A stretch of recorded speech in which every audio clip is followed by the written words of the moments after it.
Assalamualaikum warahmatullahi wabarakatuh.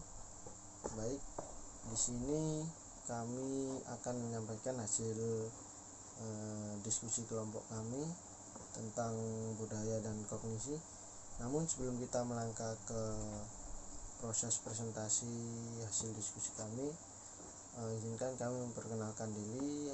Yang pertama, saya Muhammad Dika Andika Putra dan juga dua teman saya. Yang pertama yaitu Eka Bella Anindita, yang kedua yaitu Muhammad Farid Yuda. Oke, selanjutnya yaitu kita akan melangkah ke materi yang akan kita diskusikan bersama-sama bersama teman-teman.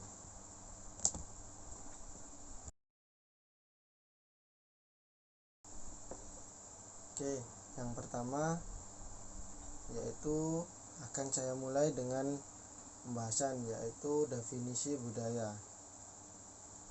Jadi di sini definisi budaya yaitu merupakan keseluruhan yang kompleks yang mencakup sebuah pengetahuan, kepercayaan, seni, moral, adat istiadat dan kemampuan serta kebiasaan lainnya. Lalu yang selanjutnya ada pembentukan identitas budaya.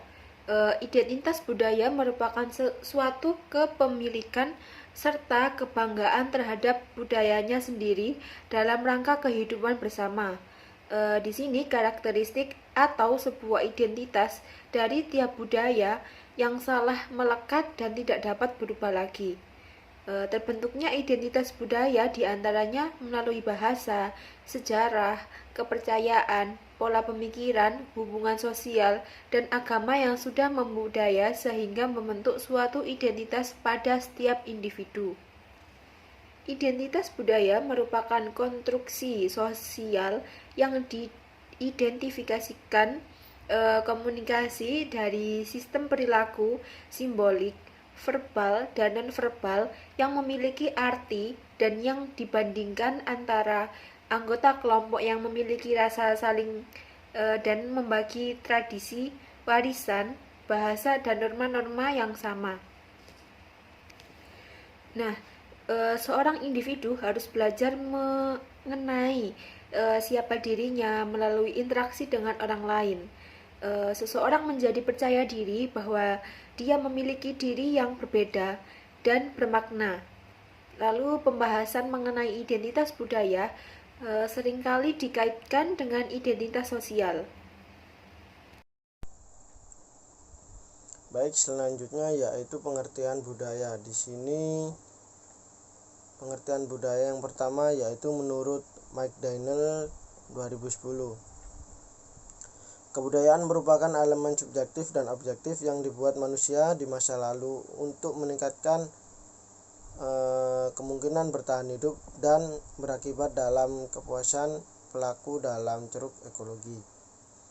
Dan demikian tersebar di antara mereka yang dapat berkomunikasi satu sama lain karena mereka mempunyai kesamaan bahasa dan mereka juga memiliki pola hidup dan waktu dan tempat yang sama. Kemudian yang kedua yaitu menurut Mulyana 2004, budaya sebagai pemrograman kolektif atas pikiran yang membedakan anggota-anggota satu kategori orang dengan kategori lainnya, menyebutkan bahwa nilai-nilai adalah suatu budaya, sedangkan simbol-simbol merupakan manifestasi budaya paling dangkal. Sementara pahlawan-pahlawan dan ritual-ritual berada di antara lapisan luar dan lapisan dalam model budaya tersebut. Simbol, pahlawan, dan ritual tercakup dalam praktik-praktik. Unsur-unsur ini terlihat oleh pengamat luar, tetapi maknanya tersembunyi. Dan makna persisnya itu terdapat dalam penafsiran orang dalam. Kemudian menurut Zheng pada tahun 1993, kebudayaan adalah sebuah kata benda kolektif yang digunakan untuk mendefinisikan ranah dan lingkungan umat manusia yang menandai ontologi secara jelas dan terpisah dari lingkungan yang bersifat semata-mata fisik alamiah. Kemudian yang terakhir yaitu menurut Liliweri pada tahun 2001, kebudayaan dapat diartikan sebagai keseluruhan simbol, pemaknaan atau penggambaran. Penggambaran itu image, struktur, aturan, kebiasaan, nilai, pemrosesan informasi, dan pengalian pola-pola konveksi pikiran, perkataan, dan perbuatan atau tindakan yang dibagikan dengan para anggota suatu sistem sosial dan kelompok sosial dalam suatu masyarakat. Selanjutnya yaitu karakteristik budaya. Budaya merupakan suatu adat istiadat yang sudah mendekati pada diri seseorang. Kebudayaan pastinya menjadi faktor utama dalam kebiasaan yang tanpa sadar seseorang lakukan dan berpengaruh pada kehidupan sehari-hari.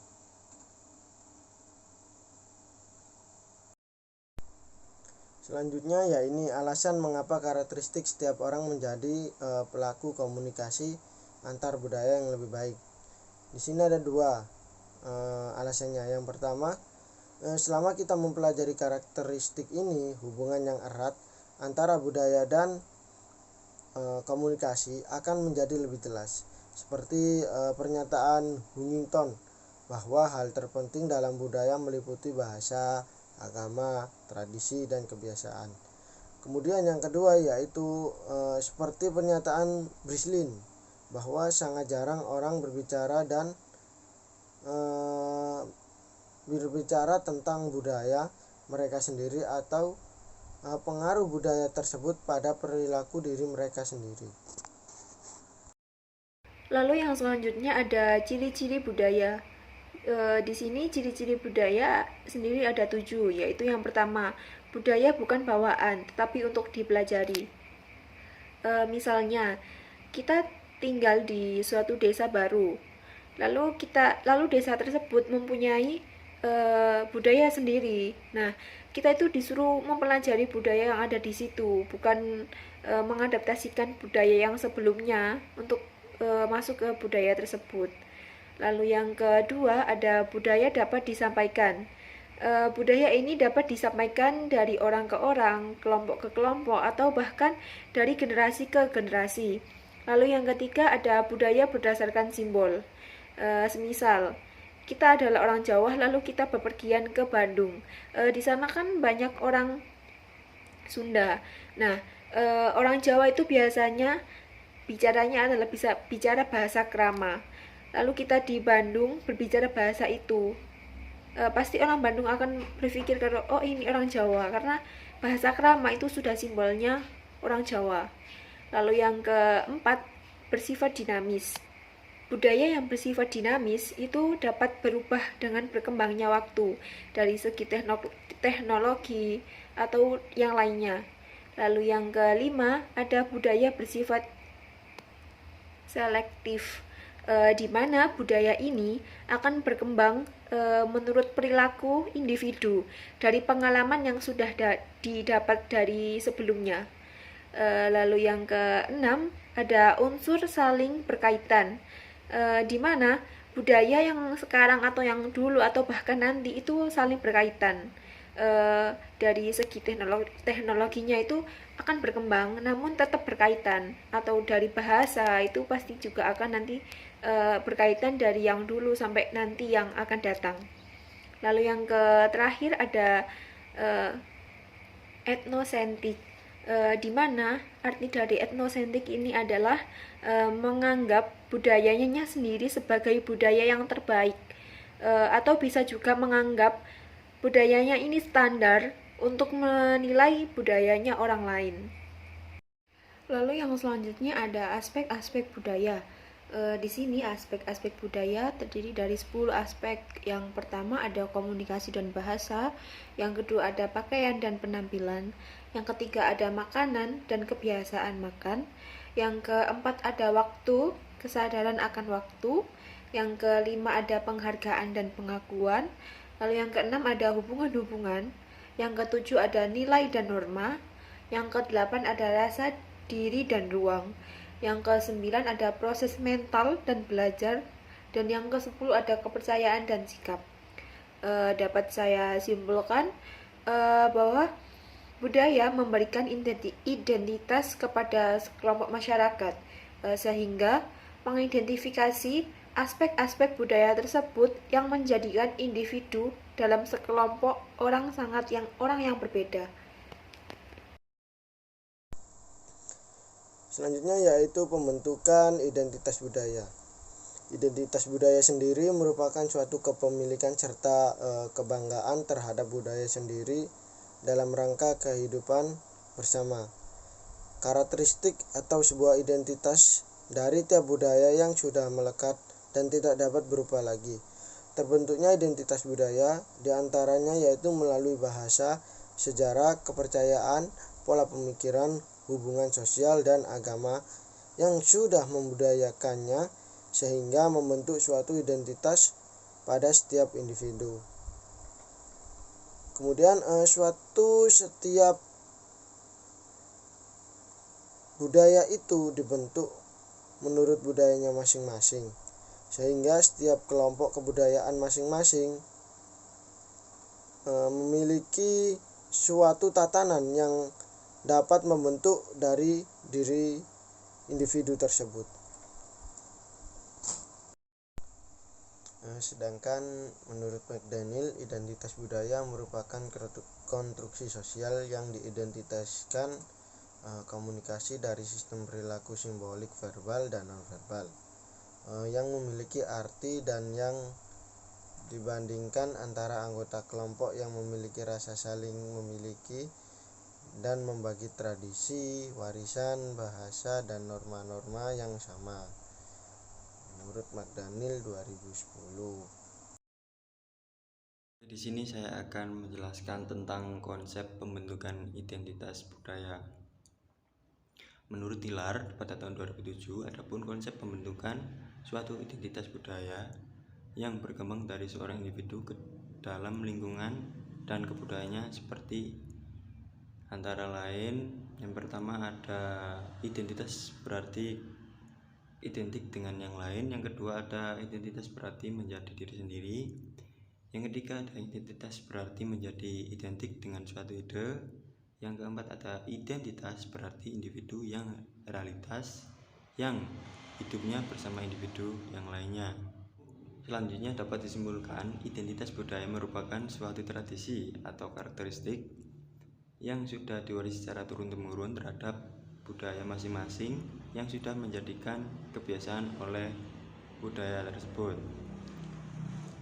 Maka pada dasarnya setiap budaya tentunya mempunyai karakteristik dan kebiasaan masing-masing yang terbawa ke dalam kehidupan bersosialisasi atau kehidupan sehari-hari yang telah diwarisi oleh nenek moyang. Yang selanjutnya ada kognisi. Kognisi adalah proses berpikir manusia mulai dari pencarian, seeking, penerimaan, sensation, pemaknaan, perception, penyimpanan, storing, hingga penggunaan informasi, using.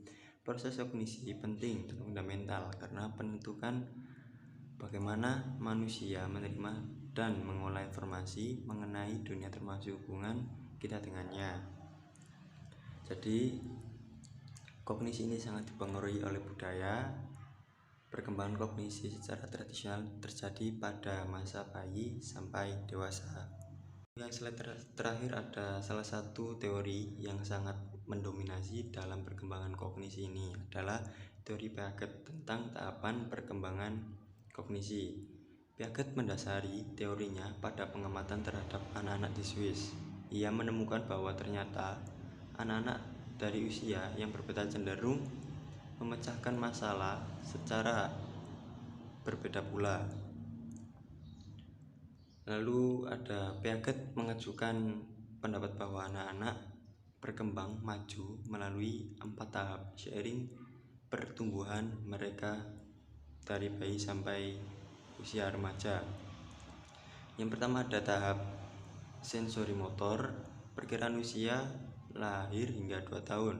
Pencapaian utama yaitu pembentukan konsep, keejakan objek, dan kemajuan terhadap dari perilaku refleks ke perilaku yang diarahkan oleh tujuan. Yang kedua ada tahap praoperasi. Perkiraan usia yaitu 2 hingga 7 tahun. Pencapaian utama perkembangan kemampuan penggunaan simbol untuk melambangkan objek di dunia ini. Pemikiran manusia terus bersifat egosentris dan terpusat. Selanjutnya ada tahap operal konkret. Perkiraan usia 7 hingga 11 tahun. Pencapaian utama yaitu perbaikan kemampuan berpikir logis. Kemampuan baru meliputi penggunaan pengoperasian yang dapat dibalik, pemikiran tidak berpusat, dan pemecahan masalah kurang dibatasi oleh egosentrisme. Pemikiran abstrak tidak mungkin. Yang terakhir tahap keempat yaitu operasi formal. Perkiraan usia 11 tahun hingga dewasa. Pencapaian utama yaitu pemikiran abstrak dan semata-mata simbolik dimungkinkan. Masalah dapat dipecahkan melalui penggunaan eksperimentasi sistematik. Sekian, terima kasih presentasi dari kelompok kami.